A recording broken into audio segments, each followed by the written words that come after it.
I want you to pretend that you are very, very, very, very poor.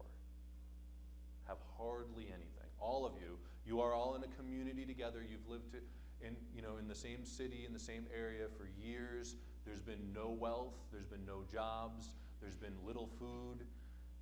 Everyone's scraping by. And you have heard of me.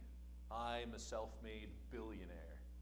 And I'm going to be coming to town, and you're excited. You don't know when I'm going to show up, but you've always hoped. You've heard about me going to other places, and you hope that I'll come and I'll visit in your town.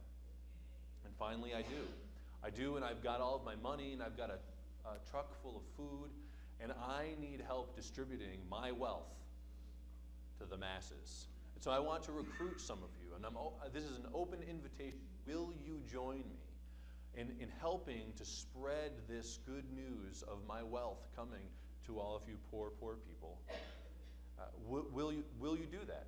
So you would go out with the message of what they could do to have these riches. And you could go out. I'll give you $100 bills and sandwiches. All right? Who's interested in joining up in this? All right? All right, quite a few. Some of you not. Some of you like being poor. You're not interested. All right. Now this would seem on the outside to be very good news, would it not? Right. It would seem to be very good news. But inevitably, even with us good news, you're going to go and you're going to meet some poor stranger and you're going to offer them a $100 bill and a sandwich. And how are they going to react? Okay? Some will be ecstatic, right? Some will give you hugs, they'll give you kisses, they'll follow you around, they'll offer to return the favor. I'll do something, I'll polish your shoes for you with my spit, my hair. You know, it's amazing. People would maybe have that much gratitude, or maybe my tears in my hair. I think somebody did that with Jesus once. There would be a lot of gratitude, but there would also be scrutiny and suspicion. What's this guy all about? He thinks he can come into our town with his big food truck and all his money and start. What is he? Is he trying to buy us? Does he think he can own us? Not me, right? Or what are some? You can think of some of the different responses that people. Now you're going to go out and you have a bunch of $100 bills in your pocket and a bag of sandwiches. Are you going to feel safe? Because somebody is going to be suspicious, but somebody else is not going to be content with a single $100 bill and just one of your little bologna sandwiches, right? They're going to get a couple of their friends together. They're going to jump on top of you, punch you in the head a couple of times, and take everything you have. Are these things not true?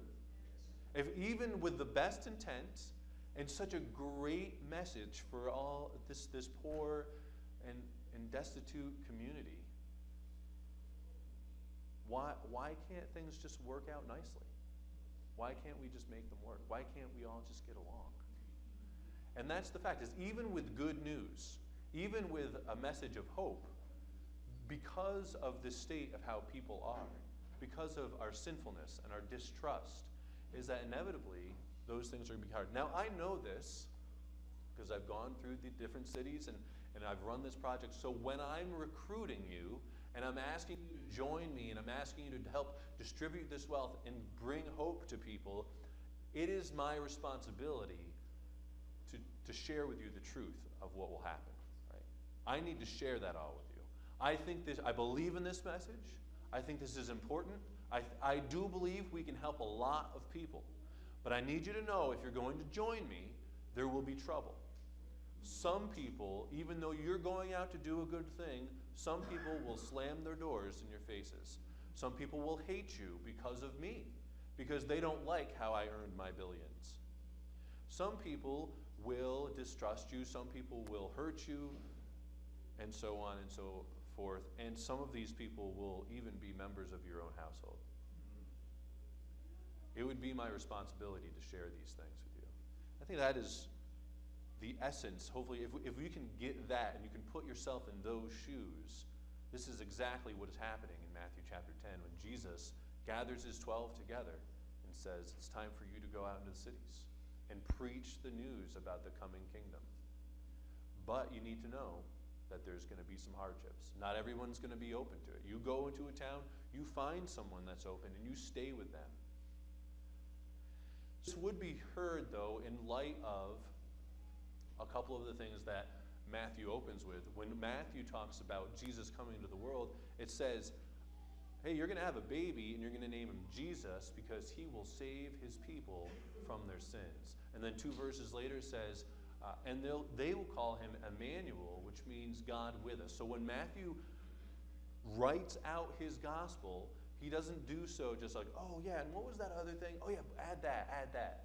This is an educated person that's taking time, carried along by the Holy Spirit, to do something and to write account of Jesus' life in an orderly manner. So he's going to open things up and say, here's what Jesus Christ is all about.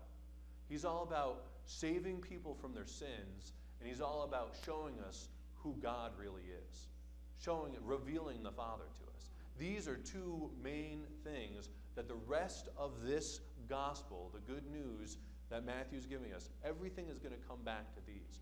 So when Jesus makes these I have come statements, the reader should be drawn back to chapter 1. So did Jesus come to bring a sword? Yes, indeed he did. But that's in light of him coming to save people from their sins and showing us what God is all about.